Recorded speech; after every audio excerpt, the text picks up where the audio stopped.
Hi beautiful people, welcome back to my YouTube channel. This is me guys, with Sanwin. You are watching San Non-Stop. तो guys एक और नई video के साथ आप लोगों की पेश खिदमत हाजिर हो चुकी हूँ. तो will India liberate Balochistan? Balochistan need help. Operation Sindoor. Operation Sindoor जो है वो इंडिया की जानिब से बोला जाता है कि अभी तक एंड नहीं हुआ. जब जब जो है वो टेररिज्म इंडिया के अंदर होगी तब तब ऑपरेशन सिंदूर उस चीज के खिलाफ होगा. ठीक है गाइस, तो ये थी सारी बातें और अभी वीडियो के अंदर चलते हैं. फटाफट से देखते हैं. लाइक सब्सक्राइब एंड शेयर करते जाइएगा. बहुत ज्यादा बातें करने वाली हूं मैं आप लोगों के साथ, लेकिन वो लास्ट पे करेंगे और साथ साथ करेंगे. लेकिन मैं एक चीज आप लोगों को फिर भी बताना चाहूंगी कि पहले तो कश्मीर इंडिया पाकिस्तान के अंदर कन्फ्लिक्ट का बाइस था. ठीक है, अभी बलोचिस्तान भी जो है वो इस चीज को लेकर बोला जा रहा है कि अब नेक्स्ट जो है वो बलोचिस्तान, मतलब बलोचिस्तान और कश्मीर जो है वो अब इंडिया पाकिस्तान के अंदर जो है वो कन्फ्लिक्ट का बाइस, मजीद जो है ना जिसे कहते हैं रंजिशें, दूरियां, लड़ाइयों का बाइस जो है वो बनने वाला है. तो आज रौनक इसके बारे में क्या कहते हैं फटाफट से देखते हैं. लाइक सब्सक्राइब तो आप लोगों ने कर दिया होगा. Thank you guys. तो let's jump into the video. दोस्तों, पाकिस्तान का सबसे बड़ा स्टेट बलूचिस्तान जल्द ही उससे अलग होने वाला है. भारत और पाकिस्तान के बीच जारी ताजा कॉन्फ्लिक्ट के बीच लाखों बलूच भारत सरकार से रिक्वेस्ट कर रहे हैं, गुहार लगा रहे हैं कि हमारी बस थोड़ी सी हेल्प कर दो, हम सिर्फ कुछ ही महीने में बलूचिस्तान को एक अलग कंट्री बना देंगे. 6 मई से 9 मई के दौरान जब पाकिस्तानी फौज भारत के हाथों जूते खा रही थी, ठीक उसी टाइम बहुत सारे बलूच नेताओं ने बलूचिस्तान की आजादी की घोषणा कर दी. बलूच जर्नलिस्ट मीर यार बलोच भारत से बोल रहे हैं कि हमें भारत में अपनी एक एम्बेसी खोलने दो. वो यूएन को बोल रहे हैं कि पाकिस्तानी फौज को बोलो कि अपने सारे हथियार और हमारी प्रॉपर्टीज छोड़कर आज ही यहां से चली जाए. हैरानी की बात यह है कि जब पूरा पाकिस्तान भारत से हारने के बाद भी झूठी जीत का जश्न मना रहा है, बलूचिस्तान के लोग खुलकर भारत को अपना सपोर्ट दे रहे हैं. आप चाहे जितने बिलियन डॉलर्स खर्च करें, लेकिन वो खूनख्वारी जो आपने बलूचिस्तान के गली मोहल्लों में की उसको नहीं छुपा सकते. आप ये तस्वीरें देखिए, किस तरह एक आम बलूच भारत के झंडे लेकर खड़ा है. टीवी में भारतीय फौज की पीसी देखकर एक छोटी बच्ची वहां सल्यूट कर रही है. अगर आपने ट्विटर के स्पेस सुने होंगे तो वहां बलूच नौजवान खुलकर भारत को सपोर्ट कर रहे हैं और पंजाबी पाकिस्तानी फौज को गाली दे रहे हैं. ये लोग भारत से बार बार बस यही गुहार लगा रहे हैं कि आप बस हमारी थोड़ी सी हेल्प कर दो, हम इस जिहादी पाकिस्तानी पंजाबी फौज को कुछ दिनों में बलूचिस्तान से भगा देंगे. भारत में आज लाखों लोग इन बलूच भाइयों के साथ खुलकर खड़े हैं. उनका साफ मानना है कि अगर पाकिस्तान कश्मीर में अपने आतंकी भेजकर कश्मीर की शांति खराब कर सकता है तो भारत को तो कम से कम बलूचों की आजादी के सपोर्ट में तो आना ही चाहिए. मैं आपको अगर एक साल में बीएलए के कुछ हमलों के बारे में बताऊं तो आपकी रूह कांप जाएगी. 6 मई को जिस दिन भारत ने पाकिस्तान में घुसकर 9 आतंकी ठिकाने तबाह किए थे, उसी दिन बीएलए के लड़ाकों ने बलूचिस्तान के कच्ची डिस्ट्रिक्ट में आईईडी विस्फोट करके पाकिस्तानी फौज के 7 बंदों को जहन्नुम में ट्रांसपोर्ट कर दिया. इसके ठीक 2 दिन बाद इसी कच्ची में एक और आईईडी विस्फोट में पाक फौज के 14 फौजी मारे गए.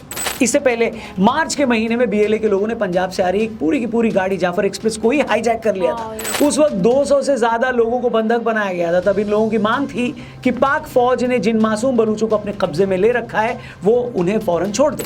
उसके बाद पाक फौज वहां ऑपरेशन भी करती है, कहते हैं. तब बीएलए ने पाक फौज का ऐसा बाजा बजाया था कि लाशें रखने के लिए ताबूत कम पड़ गए थे.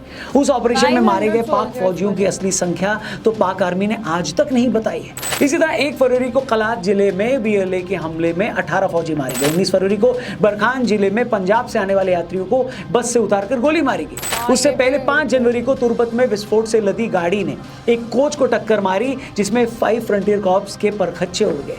और उससे पहले इस साल की शुरुआत में 9 जनवरी को खुशदार के जहरी डिस्ट्रिक्ट में बीएलए ने एक सरकारी स्कूल की बिल्डिंग में आग लगा दी और एक बैंक से 90 मिलियन रुपीस लूट लिए. ये तो मैं आपको सिर्फ इस साल के पिछले 4 महीने की बड़ी घटनाएं बता रहा हूँ. छोटे छोटे इंसिडेंट्स तो इतने हो रहे हैं कि पूछो मत. खबर ये है कि सिर्फ पिछले एक हफ्ते में 50 से ज्यादा ऐसी जगहों पर पाक फौज के खिलाफ हमले के 70 मामले सामने आए हैं. मैं आपसे पूछता हूं, अगर दुनिया की किसी एक स्टेट में एक रेबल ग्रुप इतना डोमिनेंट हो कि वहां की फौज के हाथ ही ना आ रहा हो तो आप क्या कहेंगे? इसका सीधा सा मतलब है कि वहां की जनता ने फैसला कर लिया है कि हम अब इस मुल्क में, यानी हम अब पाकिस्तान के साथ नहीं रहना चाहते. इसका मतलब है कि उस जगह का लोकल मिलिटेंट्स का रेजिस्टेंस इतना जबरदस्त है कि वहां की आर्मी ने भी हाथ खड़े कर दिए. मगर बावजूद इसके पाक फौज और शहबाज शरीफ इतने बेशर्म है कि अब जाफर एक्सप्रेस की हाईजैकिंग वाली घटना हुई थी तो ये लोग बोल रहे थे कि बस 1500 बलूच हैं जिन्होंने हथियार उठा रखे हैं, बाकी वहां कुछ भी नहीं है. और बलूचिस्तान जो है, जो कि पाकिस्तान की डेस्टिनी है, जो कि पाकिस्तान के माथे का झूमर है, तुम 1500 बंदे कहोगे कि जी हम इसको ले जाएंगे, तुम्हारी अगली 10 नस्लें भी नहीं लेके जा सकती. अब बलूच हमें बोल रहे हैं कि मोदी जी हमारी मदद करो, क्योंकि अगर बलूचिस्तान आजाद हो गया तो पाकिस्तान का वेस्टर्न फ्रंट पूरी तरह हमारे कब्जे में चला आएगा। इसी एरिया में चीन का भारी इन्वेस्टमेंट भी है, यहीं पर ग्वादर पोर्ट भी है। बलूचिस्तान पाकिस्तान का ऐसा एरिया जो नेचुरल रिसोर्सेज से भरा हुआ है। पाक फौज इतनी मक्कार है कि इन लोगों ने पिछले 78 सालों में सिर्फ बलूचों को लूटा है, यहाँ के नेचुरल रिसोर्सेज का इस्तेमाल अपने फायदे में किया है। पाकिस्तान के पंजाब लीडर्स ने बलूचिस्तान के कल्चर को भी खत्म किया है, यहाँ की जबान को भी मान्यता नहीं दी है। मीर यार बलोच ने बाकायदा ट्वीट करके पाकिस्तानी फौज की पोल खोलते हुए लिखा है कि पाकिस्तानी पंजाब में कुछ भी नहीं है, न इन लोगों के पास मिनरल्स हैं, न एनर्जी के सोर्स हैं जो इन्हें आत्मनिर्भर बना सके। ये लोग सिर्फ बलूचिस्तान के तेल, सोना, तांबा, कोयला, जिप्सम, लोहा और नेचुरल गैस को लूटकर अपनी आर्मी और अर्थव्यवस्था को चलाते हैं। पाकिस्तान के पास सी के जरिए ट्रेड करने के लिए भारत, ईरान, अफगानिस्तान और सेंट्रल एशिया तक जाने का कोई डायरेक्ट रास्ता नहीं है, इसलिए ये सीपीईसी कॉरिडोर के जरिए बलूचिस्तान के सी और पोर्ट का यूज करता है। मीर यार बताते हैं कि पाकिस्तानी फौज के 98% सैनिक पंजाबी हैं और उन्हें बलूच भाषा की कोई नॉलेज ही नहीं है। यहां तक कि ये लोग जब बलूचिस्तान में आते हैं तो उन्हें लोकल ट्रांसलेटर्स की हेल्प लेनी पड़ती है। बलूचिस्तान को लेकर पंजाबी पाकिस्तान की इग्नोरेंस ये है कि बीबीसी की एक डॉक्यूमेंट्री में जब पाकिस्तानी यूनिवर्सिटी के बच्चों से बलूचिस्तान के किसी भी एक शहर का नाम पूछा गया तो वो एक भी नाम नहीं बता सके, लेकिन मीडिया पर यही लोग बलूचिस्तान पर राज करने का दावा करते हैं। बताइए, अब देखिए, बलूचों को किसी भी तरह की इंफॉर्मेशन से भी दूर रखा जाता है। इसका आप इसी बात से अंदाजा लगाइए कि बलूचिस्तान की आबादी 6 करोड़ है। अपने नेचुरल रिसोर्सेज में ये गल्फ कंट्री जितना रिच है, इसका साइज जर्मनी जितना है, बावजूद इसके यहाँ के लोगों के लिए अपनी भाषा के अखबार, न्यूज़ चैनल और एफएम स्टेशंस भी नहीं है। वहीं दूसरी तरफ पाकिस्तान के पास 200 से ज़्यादा टीवी चैनल, 700 से ज़्यादा न्यूज़पेपर्स और 250 से ज़्यादा एफएम रेडियो स्टेशंस हैं। इसका मतलब साफ है कि पाक फौज और वहाँ की पॉलिटिक्स ने जानबूझकर बलूचों को इन्फॉर्मेशन का कोई साधन डेवलप ही नहीं करने दिया ताकि उनकी आवाज़ दुनिया तक न पहुँच जाए। अब बलूचों का कहना है कि बलूचिस्तान के अंदर आज भी ऐसे बहुत सारे मंदिर हैं, शक्तिपीठ हैं, जो हिंदुओं के लिए खास मायने रखते हैं। ये ऐसे मंदिर हैं, ऐसी जगह हैं जिन्हें पाक फौज अभी भी बर्बाद करना चाहती है, लेकिन लोकल बलूच लोग इन्हें प्रोटेक्ट करते हैं। बलूचिस्तान में अभी भी 50,000 के आसपास हिंदू आबादी रहती है और बाकी पाकिस्तान के मुकाबले यहाँ पर इनके साथ भेदभाव भी कम ही होता है। बलूचों का कहना है कि अगर बलूचिस्तान एक अलग कंट्री बनता है तो भारत की हेल्प से हम यहाँ के हिंदू हेरिटेज को और अच्छे से प्रोटेक्ट कर पाएंगे। जो लोग नहीं जानते उन्हें बता दें, बलूचिस्तान पाकिस्तान का एक ऐसा स्टेट है जो हमेशा से प्राचीन हिंदू कल्चर और धर्म का एक इंपॉर्टेंट सेंटर रहा है। पिछले 1500 वर्षों में इस इलाके में हिंदू धर्म का गहरा असर रहा है। 7वीं शताब्दी तक बलूचिस्तान पर हिंदू सीबी वंश का शासन था। इस वंश की रानी सीबी के नाम पर सीबी शहर का नाम भी पड़ा। सीबी किला, जिसे चाकर किला भी कहा जाता है, इसी वंश द्वारा बनाया गया था और इस जगह हिंदू स्थापत्य कला का एक शानदार एग्जाम्पल है। मुझे डाउट है कि इंडिया में भी कितने लोगों को इसके बारे में पता होगा। बताइए, आप जानते हैं तो जरूर लिखिएगा, वरना इस वीडियो को, इस इंफॉर्मेशन को अपने दोस्तों से भी जरूर शेयर करिएगा। इसके बाद सिंध पर रूल करने वाले ब्राह्मण शासकों ने बलूचिस्तान के कुछ हिस्सों को जीत लिया। इसके बाद इस जगह पर हिंदू धर्म और संस्कृति का जबरदस्त प्रसार हुआ और यहाँ पर कई मंदिर और तीर्थ स्थल बनाए गए। बलूचिस्तान में सबसे महत्वपूर्ण और पवित्र मंदिर है हिंगलाज माता का मंदिर। यह मंदिर 51 शक्तिपीठों में से एक है। ऐसी मान्यता है कि यहाँ पर देवी सती का सिर गिरा था। यह मंदिर एक प्राकृतिक गुफा में मौजूद है जहाँ देवी की कोई मानव निर्मित मूर्ति नहीं है, बल्कि एक नेचुरल पत्थर को सिंदूर से सजाकर पूजा जाता है। हिंगलाज माता मंदिर के अलावा यहाँ पर गणेश देवता मंदिर, माता काली मंदिर, गुरु गोरखनाथ की धूनी, ब्रह्मकुंड, तीरकुंड और चंद्रगुप्त नामक मिट्टी के ज्वालामुखी हैं जो हिंदुओं के लिए बहुत ही खास माने जाते हैं। इसके अलावा बलूचिस्तान के क्वेटा में सिद्ध पानीनाथ मंदिर और कालात का काली मंदिर भी है जिसकी बहुत मान्यता है। ये सारा इतिहास मैं यहाँ इसलिए बता रहा हूँ ताकि आप समझ सकें आप कि किसी भी जगह पर सिर्फ धर्म के आधार पर लोग एक दूसरे से नहीं जुड़ते। हर जगह का एक कल्चर, एक इतिहास भी होता है। पाकिस्तानी फौज को ये लगता है कि हम मुसलमान हैं, तुम मुसलमान हो, तो बस इसी बेस पर हमारे साथ चलना चाहिए। लेकिन यही पाकिस्तानी फौज बलूचियों, सिंधियों और पख्तूनों की संस्कृति की रिस्पेक्ट नहीं करती, उनकी ज़बान से नफरत करती है, उनके पहनावे से नफरत करती है, उनकी हिस्ट्री को समझती नहीं। यही रीज़न है कि 78 सालों के बाद आज भी ये लोग खुद को पाकिस्तानी नहीं मानते। बहुत गहराई में ये लोग पाकिस्तान से ज़्यादा भारत से कनेक्टेड फील करते हैं क्योंकि ये अपनी जड़ों को, अपने रूट्स को समझते हैं। लेकिन पंजाबी पाकिस्तानी फौज नहीं समझती है। सच तो ये है कि बलूची लोग कभी पाकिस्तान के साथ जाना भी नहीं चाहते थे, लेकिन पाकिस्तान ने जबरदस्ती इनको अपने साथ मिला लिया। आइए आपको इसकी हिस्ट्री भी बता देता हूँ।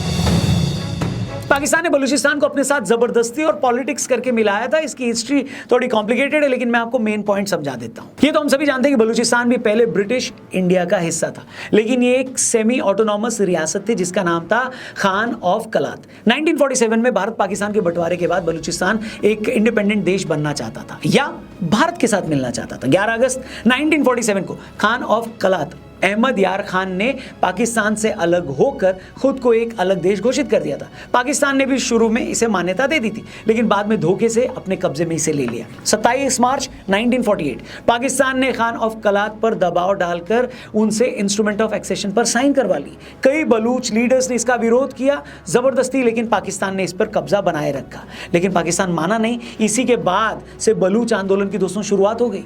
इसके बाद से बलूच विद्रोह की शुरुआत हुई, जो आज तक किसी न किसी फॉर्म में हम सब देख रहे हैं। बलूचिस्तान पाकिस्तान का सबसे बड़ा प्रोविंस यानी प्रांत है एरिया के हिसाब से, लेकिन यहाँ के लोगों की कई डेकेड से कई सीरियस शिकायतें रही हैं। बलूचिस्तान में चल रहा जो ये आज़ादी का संघर्ष है, ये सिर्फ कोई रीसेंट विद्रोह नहीं है, बल्कि 1948 में जबरन पाकिस्तान में शामिल किए जाने के बाद से लगातार चला आ रहा है और एक जलता हुआ आंदोलन है। वहाँ के एक्टिविस्ट को गायब किया जाने लगा। जो भी आज़ादी की बात करता था उसे रॉ या भारत का एजेंट बताया जाता था। लोगों को घर से उठा लिया गया, उन्हें टॉर्चर किया गया, गायब कर दिया गया, मार तक दिया गया। इसके बाद 1948 में बलूचिस्तान की आज़ादी के लिए प्रिंस अब्दुल करीम ने पहला आंदोलन किया। फिर इसी तरह के आंदोलन 1958, 62 और 1973 से 1977 तक कई बार हुए, और हर बार ऐसे आंदोलनों को पाकिस्तान की सेना ने बेरहमी से कुचल दिया। 2005 में जब जनरल मुशर्रफ पाकिस्तान की सत्ता पर काबिज थे, उस टाइम पर बलूचों पर बड़े जुल्म ढाए गए। उस आंदोलन को इतनी बुरी तरह कुचलने की कोशिश की गई जितना आज तक कभी किसी आंदोलन को नहीं दबाया गया।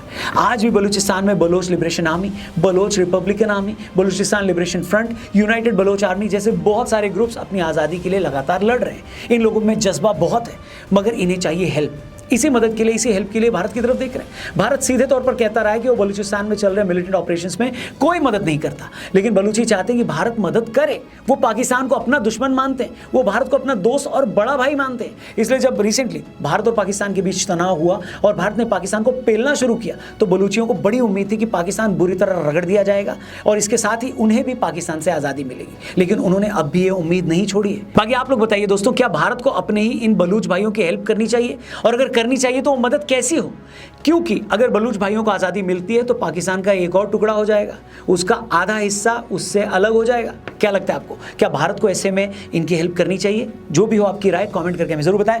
वीडियो सही ओके गाइज, आप लोग भी अपनी राय इस मुद्दे के ऊपर रखिएगा, लेकिन अगर मैं अपनी राय बताऊं ना इस टाइम, तो जिस तरीके से कश्मीर का इंडिया पाकिस्तान के अंदर एक बहुत बड़ा मसला चल रहा है, जब से पार्टीशन हुई तब से ये मसला जो है वो चल रहा है, लेकिन अभी तक वो मसला हल नहीं हुआ। और अगर अभी जो है बलोचिस्तान का भी मसला हाईलाइट होता है, और 1947 की वो बात थी कि बांग्लादेश बन गया था, लेकिन अभी जो है वो एक बहुत बड़ी या तो जंग करनी पड़ेगी, तो या तो जो है ये मसला कश्मीर की तरह लटका रहेगा।